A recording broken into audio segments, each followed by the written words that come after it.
അസ്സലാമു അലൈക്കും വറഹ്മത്തുള്ളാഹി വബറകാതുഹു. ഉമൈമ എന്ന രാജകുമാരിയെ പ്രണയിച്ച കൂലിവേലക്കാരനായ ദരിദ്രനായ അബ്ദുള്ളയുടെ കഥയിലേക്കാണ്. ഒരിക്കൽ അള്ളാഹുവിൻ്റെ റസൂൽ സ്വല്ലല്ലാഹു അലൈഹി വസല്ലം തങ്ങൾ ഐഷ ബീവിയുടെ വീട്ടിലേക്ക് വന്നു. ഐഷ റളിയല്ലാഹുവിനോട് പറഞ്ഞു, ഐഷ, കുടിക്കാൻ അല്പം വെള്ളം വേണം ആയിഷ. ഐഷ റളിയല്ലാഹു കുടിക്കാൻ വെള്ളം കൊടുത്തു. എന്നിട്ട് പറഞ്ഞു, യാ ഐഷ, ഈ സ്ഥാനത്ത് ഖദീജയായിരുന്നുവെങ്കിൽ വെള്ളം ചോദിക്കേണ്ട ഒരു ആവശ്യമില്ലായിരുന്നു. ഖദീജ അത് കൃത്യമായി മനസ്സിലാക്കി വെള്ളം എന്നിൽ കടന്നു തരുമായിരുന്നു.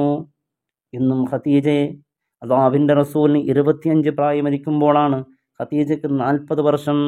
അള്ളാഹുവിൻ്റെ റസൂൽ സ്വല്ലല്ലാഹു അലൈഹി വസല്ലം തങ്ങളോട് ആയിഷ പറഞ്ഞു, ആ കിളവിയായ ഭാര്യയോട് എന്തുകൊണ്ട് ഇത്രയും സ്നേഹം?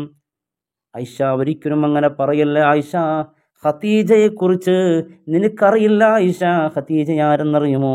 മക്കയിലെ കോടീശ്വരിയായ പെണ്ണാണ്. ദരിദ്രനാണ് ഞാൻ. ഖദീജയുമായി വിവാഹം കഴിച്ചപ്പോൾ മക്കക്കാരെല്ലാം കളിയാക്കാൻ തുടങ്ങി, തമാശയാക്കാൻ തുടങ്ങി. രാജകുമാരിയെ വിവാഹം കഴിച്ചത് ദരിദ്രനായ മുഹമ്മദ് എന്ന്. അതിന് പകരമായി ഖദീജ റളിയല്ലാഹു അൻഹ ചെയ്തതെന്തെന്നറിയോ ആയിഷ? മക്കയിലുള്ള എല്ലാ പ്രമുഖരെ വിളിച്ചു. അവർക്ക് അതിമനോഹരമായ സദ്യ ഒരുക്കി അവരെ മുമ്പിൽ ഒരു കസാരയിട്ടു. എന്നിട്ട് എന്നെ കടന്നു വന്ന് ആ കസാരയിൽ ഇരുത്തി. എന്നിട്ട് പറഞ്ഞു, മക്കാ നിവാസികളെ, എൻ്റെ സ്വത്ത്, എൻ്റെ സമ്പത്ത്, എൻ്റെ സ്വർണം എല്ലാം എല്ലാം എല്ലാം ഞാൻ ഇതാ എൻ്റെ പ്രിയപ്പെട്ട ഭർത്താവ് മുഹമ്മദിന് ഞാൻ എഴുതി കൊടുത്ത്. ഇനി മുഹമ്മദ് കോടീശ്വരനും ഈ പാവപ്പെട്ട ഖദീജ ദരിദ്രയുമാണ്. ഇനി മുഹമ്മദാണ് കോടീശ്വരൻ. എന്നെ വല്ലാണ്ട് സ്നേഹിച്ചവളാണ് ഖദീജ. ഒരു ദിവസമുണ്ടല്ലോ, പ്രവാചകർ വല്ലാത്ത ദുഃഖത്തോടുകൂടി സ്വഹാബത്തുൽ കിറാമിൻ്റെ അരികിൽ പോയി പറഞ്ഞു, ഓ സ്വഹാബാ, ഖദീജ ബിയുടെ വഫാത്തായപ്പോൾ ദുഃഖിതനായ അള്ളാഹുവിൻ്റെ റസൂൽ പറഞ്ഞു, എനിക്ക് വല്ലാത്ത ദുഃഖമാണ്. എൻ്റെ പ്രിയപ്പെട്ട മോള് ഖദീജ എന്നിൽ നഷ്ടപ്പെട്ടു പോയി, വഫാത്തായി പോയി.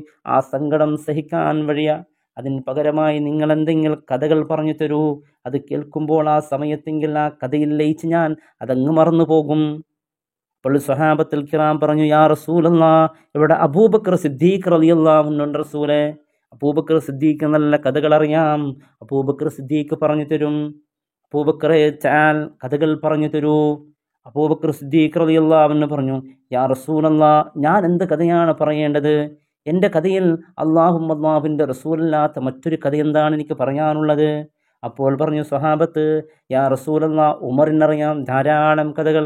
ഉമർ റളിയല്ലാഹുവിനോട് പറഞ്ഞു, ചാൽ യാ ഉമർ. ഉമർ ഇങ്ങനെ പേടിച്ച് പറച്ച് അള്ളാഹുവിൻ്റെ റസൂലിൻ്റെ ആ ദുഃഖമായ മുഖത്തേക്ക് നോക്കിക്കൊണ്ട് സങ്കടം കൊണ്ട് പറഞ്ഞു, യാ റസൂലല്ലാഹ്, ഞാൻ എന്ത് കഥയാണ് പറഞ്ഞു തരേണ്ടത്? ഈ സമയത്ത് യോജിക്കുമെന്നറിയില്ല. എൻ്റെ ജീവിതത്തിൻ്റെ ഒരു അനുഭവം ഞാൻ പറഞ്ഞു തരാം. യാ റസൂലല്ലാഹ്. അപ്പോൾ അള്ളാഹുവിൻ്റെ റസൂൽ പറഞ്ഞു, ഉമറേ പറഞ്ഞു തരൂ, ഉമറേ പറഞ്ഞു തരൂ. അപ്പോൾ അള്ളാഹുവിൻ്റെ റസൂലിനോട് പറയുന്നു, യാ റസൂലല്ലാഹ്, ഉക്കാളെ സന്ധ്യയിലെ ഒരു റൗഡിയായിരുന്നു പ്രവാചകരെ. ജാഹിലിയായ കാലത്ത് ഉമർ എന്ന് പറഞ്ഞാൽ ധീരനാണ്. പിഞ്ചുമക്കളെ വറക്കാൻ വേണ്ടി, അവരെ ഭക്ഷണം കഴിപ്പിക്കാൻ വേണ്ടി ഉമ്മമാർ പറയുന്നത് മക്കത്തെ ഉമർ വരും, മക്കത്തെ ഉമർ വരും. മക്കത്തെ ഉമർ എന്ന് പറഞ്ഞാൽ എല്ലാവരും ഭയപ്പെടും. ധീരനായിരുന്നു ഉമർ. ഉമറിനെ ഭയപ്പെടാത്തവരാളുമില്ല. അള്ളാഹുവിൻ്റെ റസൂലേ, ആ നാട്ടിലെ കച്ചവട സംഘത്തെ ഞാൻ പിടിച്ചു വെച്ച് അവരെന്ന് സമ്പത്ത് മോഷ്ടിക്കും. അതിന് സമ്മതിക്കാത്ത എത്രയോ ആളുകളെ കൊന്നുകളഞ്ഞവനാണ് ഞാൻ. ഒരു ദിവസം ഞാൻ കുട്ടിക്കാട്ടിൽ പതുങ്ങിയിരിക്കും. ആ വഴിയിൽ പോകുന്നവരെ പിടിച്ചു വെക്കും, അവരെ സമ്പത്ത് ഞാൻ മോഷ്ടിക്കും. അങ്ങനെ കുട്ടിക്കാട്ടിൽ പതുങ്ങിയിരിക്കുന്ന സമയത്ത് ഒരാൾ ഇങ്ങനെ ആ വഴിയിലൂടെ കടന്നു വന്ന് എൻ്റെ അരികത്തിലൂടെ കടക്കുമ്പോൾ പെട്ടെന്ന് ഞാൻ തുള്ളിച്ചാടി അയാളെ വെട്ടാൻ വേണ്ടി ശ്രമിച്ചു. അയാളെ സമ്പത്ത് മോഷ്ടിക്കാൻ ഞാൻ ശ്രമിച്ചു. ആ സമയത്ത് അയാൾ എൻ്റെ പിടിവിട്ട് രക്ഷപ്പെട്ട് ഓടിയപ്പോൾ ദേഷ്യം കൊണ്ട് ഞാനും അയാളെ പിന്നാലെ ഓടി. അയാൾ എന്നെക്കാൾ മുന്നിൽ ഓടി. അയാളടുത്തെത്താൻ എന്നെ കൊണ്ട് സാധിച്ചില്ല. ഉടനെ ഞാൻ വിളിച്ചു പറഞ്ഞു, നിങ്ങളാരാണ്? ഒന്ന് നിൽക്കൂ. ഞാൻ ആരെന്നറിയുമോ? ഞാൻ മക്കത്തുമറാണ്. നിൽക്കൂല. ഇങ്ങനെ പറഞ്ഞു ഓടിച്ചു. അതാ അങ്ങ് ദൂരയിലേക്ക് സഞ്ചരിക്കുകയാണ് ഈ മനുഷ്യൻ, പരിചയമില്ലാത്ത മനുഷ്യൻ. നിങ്ങൾ ആരാണെന്ന് പറഞ്ഞു തരുമോ? ഞാൻ നിങ്ങളെ മുമ്പിൽ പരാജയപ്പെട്ടു. അപ്പോൾ പറയുന്നു അയാൾ, മക്കത്തുമർ ധീരനാണ്. ഇത്രയും ഭീരുത്വമുള്ള ഉമറിനെയാണോ ധീരനെന്ന് പറയുന്നത്? എൻ്റെ മുമ്പിൽ പരാജയം സമ്മതിച്ചവൻ. ആ സമയത്ത് ഉമർ റളിയല്ലാഹു ദേഷ്യത്തോടു കൂടി പറഞ്ഞു, എന്നെ നിസാരപ്പെടുത്തല്ലേ, എൻ്റെ കുതിരയുടെ ഓട്ടത്തിൻ്റെ ശക്തി കുറഞ്ഞതിൻ്റെ പേരിൽ എന്നെ നിസാരപ്പെടുത്തല്ലേ. ഞാൻ മക്കത്തുമറാണ്, ഞാൻ വെറുതെ വിടില്ല. നിങ്ങൾ ആരാണെന്ന് പറയണം, ഞാൻ ഒന്നും ചെയ്യില്ല. നിങ്ങൾ ആരാണെന്ന്, ചുരുങ്ങിയത് നിങ്ങൾ എവിടുന്നാണ് വരുന്നതെന്ന് പറയണം. അയാൾ പറഞ്ഞു, തോറ്റു പരാജയപ്പെട്ടപ്പോൾ കുതിരയെ കുറ്റം പറയല്ലേ. ആ സമയത്ത് പറഞ്ഞു, ഇത് ഉമറാണ്, കൃത്യമായി പറഞ്ഞില്ലെങ്കിൽ വെറുതെ വിടൂല. അപ്പോൾ അയാൾ പിന്നെയും പറഞ്ഞു, നിന്നോട് തർക്കിക്കാൻ എനിക്ക് സമയമില്ല, സന്ധ്യയാകുന്നതിൻ്റെ മുമ്പായി എനിക്ക് പെട്ടെന്ന് എത്തേണ്ടതുണ്ട്. നിങ്ങൾ ആരാണെന്ന് ചോദിച്ചു. അയാൾ പറഞ്ഞു, ഞാൻ അബ്ദുല്ലാ ഇബ്നു ശുഅറാ, രോമരാജ്യത്തിൻ്റെ അബ്ദുല്ലാ ഇബ്നു ശുഅറാ. നിങ്ങൾ എവിടേക്കാണ് പോകുന്നത്? ഞാൻ റോമിലേക്കാണ് പോകുന്നത്. നിങ്ങൾ എവിടുന്നാ വരുന്നത്? ഞാൻ ഷാമിൽ നിന്നാ വരുന്നത്. നിങ്ങൾ എന്തിന് ഷാമിൽ പോയി? അയാൾ പറഞ്ഞു, നിന്നോട് സംസാരിച്ച് നിൽക്കാൻ എനിക്ക് സമയമില്ല ഉമറേ, എനിക്ക് എത്രയും പെട്ടെന്ന് റോമിലെത്തേണ്ടതുണ്ട്. അതുകൊണ്ട് ഞാൻ സമയം കളയുന്നില്ല, എനിക്ക് പെട്ടെന്ന് ധൃതിയിൽ റോമിലെത്തേണ്ടതുണ്ട്. അപ്പോൾ ഉമർ റളിയല്ലാഹു അൻഹു പറഞ്ഞു, ഇത് മക്കത്തുമറാണ്, കൃത്യമായി പറഞ്ഞാൽ ഞാൻ വെറുതെ വിടും. ഇല്ല എങ്കിൽ ഈ ഉമർ ഒരാളെയും വെറുതെ വിട്ടത് ചരിത്രത്തിലില്ല. അതുകൊണ്ട് കൃത്യമായി പറയണം. നിന്നോട് പറഞ്ഞു നിൽക്കാൻ എനിക്ക് സമയമില്ല ഉമറേ. ഉമർ റളിയല്ലാഹു അൻഹു വീണ്ടും പറഞ്ഞപ്പോൾ അയാൾ പറഞ്ഞു, ഞാൻ ഷാമിലേക്ക് എന്തിന് പോയി? അയാൾ പറഞ്ഞു, ഞാൻ ആരെന്നറിയുമോ? റോം ചക്രവർത്തിയുടെ മന്ത്രിയുടെ മകനായ ഷുഅറായിൻ്റെ മകനായ അബ്ദുള്ളയാണ്. നിങ്ങൾ എന്തിനിപ്പോൾ റോമിൽ പോകുന്നു? നിങ്ങൾ എന്തിന് ഷാമിൽ വന്നു? അയാൾ പറഞ്ഞു, നമ്മുടെ രാജാവുണ്ടല്ലോ, റോമിൻ്റെ രാജാവിനിക്ക് ഞാൻ ചെറിയ കുട്ടിയായിരിക്കുമ്പോൾ ഒരു കുട്ടി പ്രസവിച്ചു, ഉമൈമ എന്ന് പറയുന്ന കുട്ടി, സുന്ദരിയായ കുട്ടി. അങ്ങനെ ഞാൻ മന്ത്രിയുടെ മകനാണ്. ഞങ്ങൾ രണ്ട് മക്കളും ആ കൊട്ടാരത്തിൽ ഒന്നിച്ച് കളിച്ച് രസിച്ച് എല്ലാ വിഷയത്തിലും നാം പങ്കാളിയായിരുന്നു. ഞങ്ങളെ കാണുമ്പോൾ തന്നെ അവർ പറയുമായിരുന്നു, എന്തോ ഒരു ചർച്ചയാൻ, ഭാവിയിൽ നല്ലൊരു ഇണയൊത്തതുപോലെയുണ്ട്, ഒരു കല്യാണം കഴിഞ്ഞതുപോലെ. അതുപോലെ എല്ലാ കുട്ടിക്കളി കാലത്ത് എനിക്ക് ഉമൈമയെ പിരിഞ്ഞു നിൽക്കാൻ എന്നെ കൊണ്ട് പറ്റൂല. ഉമൈമക്കാണെങ്കിൽ എന്നെ പിരിഞ്ഞു നിൽക്കാൻ പറ്റൂല. ചെറിയ മക്കളാണ് നാം. എല്ലാ ഇടങ്ങളും ആ കൊട്ടാരത്തിൻ്റെ പരിസരങ്ങളിൽ ഓടിച്ചാടി വളരെ സന്തോഷത്തോടു കൂടി കഴിഞ്ഞങ്ങനെ കുറച്ച് വലുതായ സമയത്ത് കുറച്ചൊക്കെ നടക്കുന്ന ചെറിയ നല്ലൊരു പ്രായമെത്തിയപ്പോൾ നാട്ടുകാരെല്ലാം പറയും, കാണാൻ എന്ത് ഭംഗിയുള്ളവരാണ് രണ്ട് പേരും, എന്തോ ഒരു ചർച്ചയാണ്. ആ സമയത്ത് രാജാവ് പറഞ്ഞു, ഇവർക്ക് രണ്ടാൾക്കും നമുക്കൊന്ന് വിവാഹം കഴിപ്പിച്ചു കൊടുത്താൽ എന്തേ, വലുതായതിൻ്റെ ശേഷം? നല്ലതാണെന്ന് മന്ത്രി പറഞ്ഞു. അങ്ങനെ പറഞ്ഞാൽ പോരാ, ഒരു കരാർ വേണം ഇതിൻ്റെ പിന്നിൽ. വലുതായതിൻ്റെ ശേഷം ഇവർ ഭാവിയിൽ ഒരു വിവാഹം കഴിക്കാനുള്ള ഒരു കരാർ അത്യാവശ്യമാണ്. അതിന് മന്ത്രി സമ്മതിക്കുകയും ചെയ്തു. അങ്ങനെ ഒരു കരാർ രേഖപ്പെടുത്തി വിവാഹം പ്രായമെത്തുമ്പോൾ ഇവർക്ക് വിവാഹം കഴിച്ചു കൊടുക്കാനുള്ള കരാറാണത്. അങ്ങനെ ഉമൈമയും അതുപോലെ ഷുഅറാവും അബ്ദുള്ളയും വല്ലാത്ത സ്നേഹത്തോടു കൂടിയായിരുന്നു. എന്നും സ്നേഹമാണ്. അവരുടെ കുട്ടിക്കളി വല്ലാത്ത മനോഹരമാണ്. എവിടെ പോകുമ്പോൾ അബ്ദുള്ളാക്ക് ഉമൈമ വേണം, ഉമൈമാക്ക് അബ്ദുള്ള വേണം. വല്ലാത്ത പ്രണയമായിരുന്നു. അവർക്കൊരു നിമിഷം പോലെ വിട്ടുപിരിഞ്ഞു നിൽക്കാൻ പറ്റാത്ത വല്ലാത്ത പ്രണയത്തിലായിരുന്നു നമ്മുടെ ജീവിതം. അങ്ങനെ ഇരിക്കെയാണ് പെട്ടെന്ന് എൻ്റെ വാപ്പ മരണപ്പെട്ടു പോയത് ഉമറേ. എൻ്റെ വാപ്പ മരണപ്പെട്ടപ്പോൾ വല്ലാത്ത സങ്കടമായി, നാം ദുഃഖിതരായി. എൻ്റെ ഉമ്മ വല്ലാത്ത ദുഃഖത്തിനായി. ആ സമയത്തുണ്ടല്ലോ, വാപ്പയുടെ മരണം കഴിഞ്ഞ് കുറച്ച് ദിവസങ്ങൾ കഴിയുമ്പോൾ അവിടെ നാട്ടുകാരും വീട്ടുകാരും രാജകുടുംബങ്ങളെല്ലാം നമ്മെ നിസ്സാരമായി കാണാൻ തുടങ്ങി. നാം ഒരു ദരിദ്രന്മാരായി, കാരണം തിന്നാൻ പോലും വകമില്ലാത്തവരായി, നാം അവിടെ ഒരു അധികപ്പറ്റയായി നമ്മളെല്ലാവരും അവഗണിക്കാൻ തുടങ്ങി. എല്ലാവരും അവഗണിക്കുമ്പോൾ വാപ്പയിരിക്കുമ്പോൾ വലിയ പരിഗണനയായിരുന്നു. വാപ്പയുടെ മരണശേഷം നാം ദുഃഖിതരായി, ഉമ്മ വല്ലാത്ത ദുഃഖത്തിലായി, വല്ലാത്ത സങ്കടത്തിലായി. ആ സമയത്ത് ഉമ്മ അവിടെ നിന്ന് എന്നെയും കൂട്ടി നേരെ ഷാമിലേക്കാണ് പോയത്. അങ്ങനെ ഷാമിൽ ഞാനും ഉമ്മ ജീവിച്ചു കൊണ്ടിരിക്കുമ്പോൾ വീണ്ടും ഒരു ദുഃഖവാർത്തയാണ്. എൻ്റെ ഉമ്മയും മരണപ്പെട്ടു പോയി. ഞാൻ ഒറ്റപ്പെട്ടു, ഞാൻ സങ്കടപ്പെട്ടു. ഞാൻ പിന്നെ അവിടെ ജോലി ചെയ്യാൻ തുടങ്ങി. അവിടെ വരുന്ന കച്ചവട ചരക്കുകളെ അവർക്ക് ഞാൻ ഹെൽപ്പ് ചെയ്തു. ഒരു കൂലി വേലക്കാരനായി ജോലി ചെയ്യാൻ തുടങ്ങി. ഞാൻ ജോലിയിൽ നിരന്തരമായിരുന്നു. അങ്ങനെ ജോലി ചെയ്തിരിക്കുന്ന സമയത്ത് ഒരു ദിവസം റോമിൽ നിന്ന് ഒരു കച്ചവട ചരക്കുമായി വന്നു. ഞാൻ മുമ്പുണ്ടായ റോമിൽ നിന്നൊരു കച്ചവടച്ചരക്കുമായി വന്നു. അവർ വന്നാൽ 3 ദിവസം കച്ചവടം ചെയ്യും, പിന്നെയാണ് തിരിഞ്ഞു പോകുന്നത്. അന്ന് വല്ലാത്ത ധൃതിയാണ് അവർക്കന്ന്. സന്ധ്യയിൽ പെട്ടെന്ന് കച്ചവടം തീർത്ത് പോകണം. അവർ ധൃതി കൂട്ടുന്നുണ്ട്, വല്ലാത്ത ധൃതി കൂട്ടുന്നുണ്ട്. ഞാനപ്പോൾ ചോദിച്ചു, എന്തേ ഇന്ന് വല്ലാത്ത ധൃതി?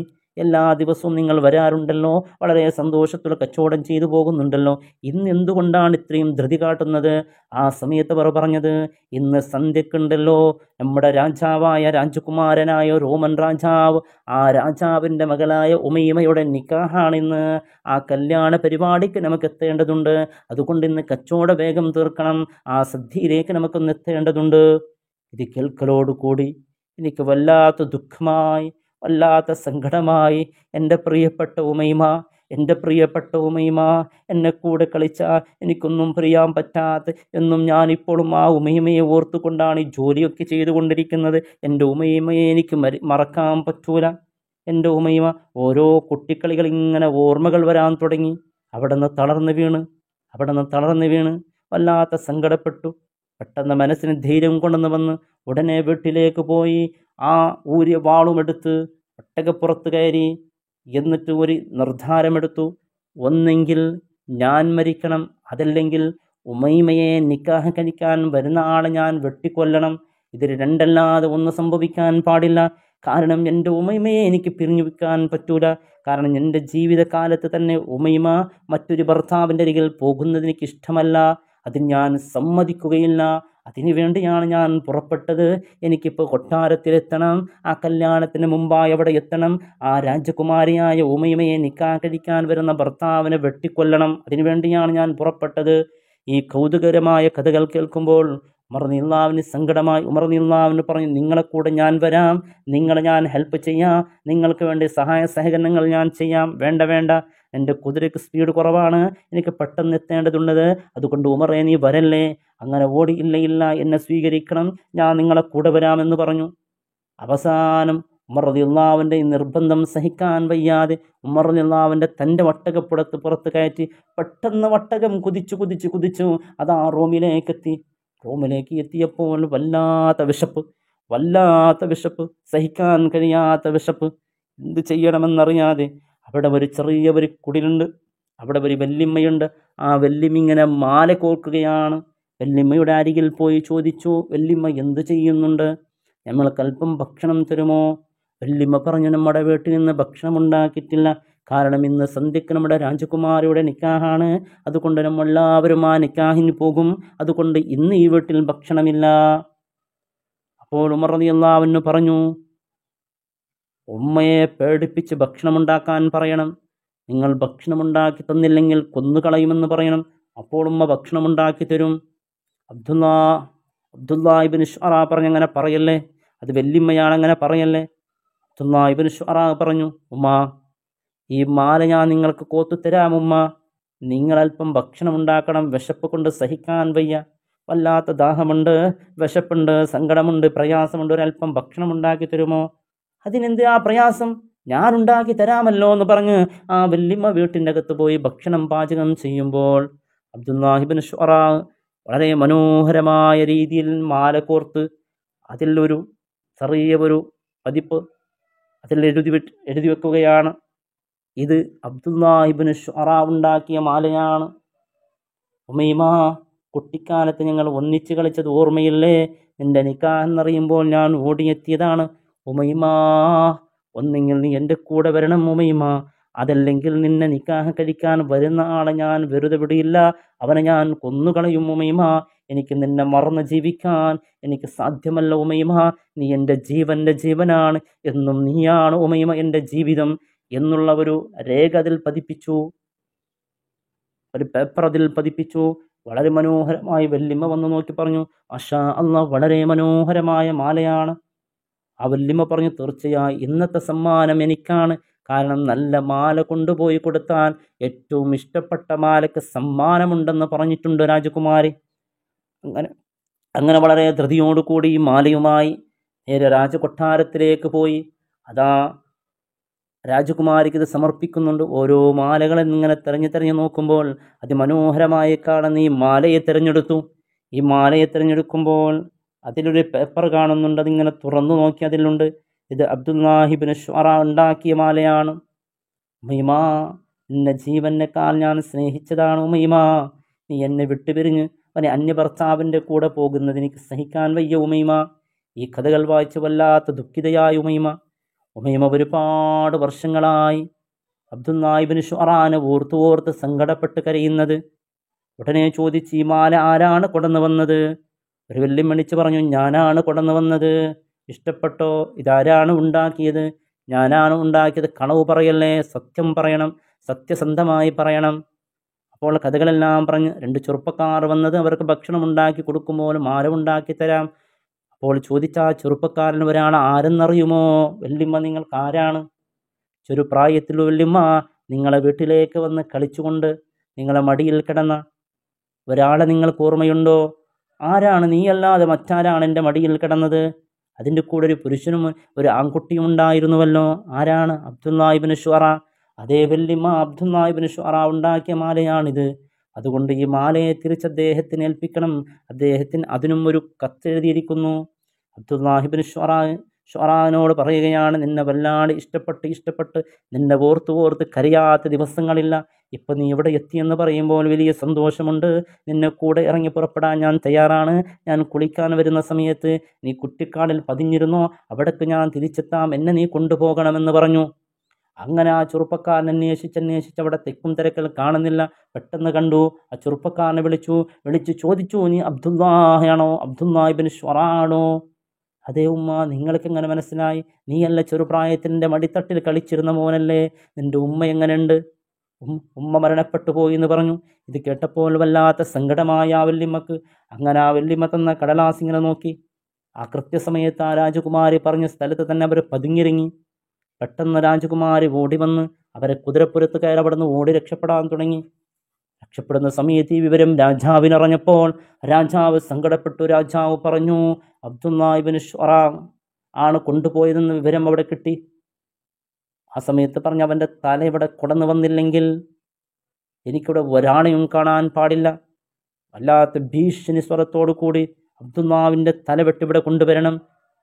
എൻ്റെ മകളുടെ നിക്കാഹിൻ്റെ കാര്യത്തിൽ ഇടപെട്ട അബ്ദുള്ള ഈ ഭൂലോകത്ത് ജീവിക്കാൻ പാടില്ല. അങ്ങനെ ഉമർ റളിയല്ലാഹു അൻഹു അബ്ദുള്ളയും ഈ രാജകുമാരി ഓടി അർദ്ധരാത്രി എത്തിയ സമയത്ത് ഒരാളത്ത് തമ്പിട്ടവർ അങ്ങനെ താമസിക്കാൻ തുടങ്ങി. ആ സ്ഥലത്തേക്ക് ഈ പട്ടാളക്കാർ വന്നു. ആ സമയത്തുണ്ടല്ലോ അവരുമായി നേരിടുകല്ലാതെ മറ്റൊരു വഴിയില്ല അവർക്ക് രക്ഷപ്പെടാൻ. അബ്ദുല്ലാഹിബ്നു ശുഅറ പറഞ്ഞു, ഉമറേ, നീ ഉമൈമയുടെ അരികിലിരിക്കണം. ഉമൈമക്ക് ഒന്നും സംഭവിക്കാൻ പാടില്ല. വരുന്ന പട്ടാളത്തെ ഞാൻ നേരിട്ടോളാന്ന് പറഞ്ഞു. പട്ടാളക്കാരോട് നേരിടുന്ന സമയത്ത് ഒരു അസ്ത്രം വന്ന് അതാ അബ്ദുല്ലാഹിബ്നു ശുഅറയുടെ നെഞ്ചിൽ പതിക്കുന്നു. ഉടനെ ഉമർ റളിയല്ലാഹു അൻഹു രക്ഷപ്പെടുത്താൻ നോക്കി. രക്ഷപ്പെടുത്താൻ കഴിഞ്ഞില്ല. ഉടനെ അബ്ദുല്ലാഹിബ്നു ശുഅറ പറയുന്നു, എൻ്റെ നെഞ്ചത്ത് ചവിട്ടി ആ അസ്ത്രം ഊരിയെടുക്കണമെന്ന് പറഞ്ഞു. നെഞ്ചത്ത് ചവിട്ടി ആ അസ്ത്രം ഊരിയെടുക്കാൻ നോക്കിയപ്പോഴും അതും സാധിക്കുന്നില്ല. വല്ലാത്ത സങ്കടപ്പെട്ട് കരയുകയാണ്. ഈ രംഗം ഉമൈമ കണ്ടു. ഉമൈമ വിചാരിച്ചത് ഉമർ റളിയല്ലാഹു അൻഹു കൊല്ലുകയാണെന്നാണ്. അല്ലാഹുവിൻ്റെ റസൂലിനോട് കഥ പറഞ്ഞു കൊടുക്കുന്നുണ്ട്. ഇത് എന്നെ കൊല്ലുകയാണെന്ന് വിചാരിച്ചു. ഉമറെ കൊല്ലല്ലേ. ആ സമയത്ത് അബ്ദുല്ലാഹിബ്നു ശുഅറ പറഞ്ഞു, ഉമർ കൊല്ലുന്ന ആളല്ല, ഞങ്ങളെ സഹായിക്കാൻ വേണ്ടി വന്നതാണ്.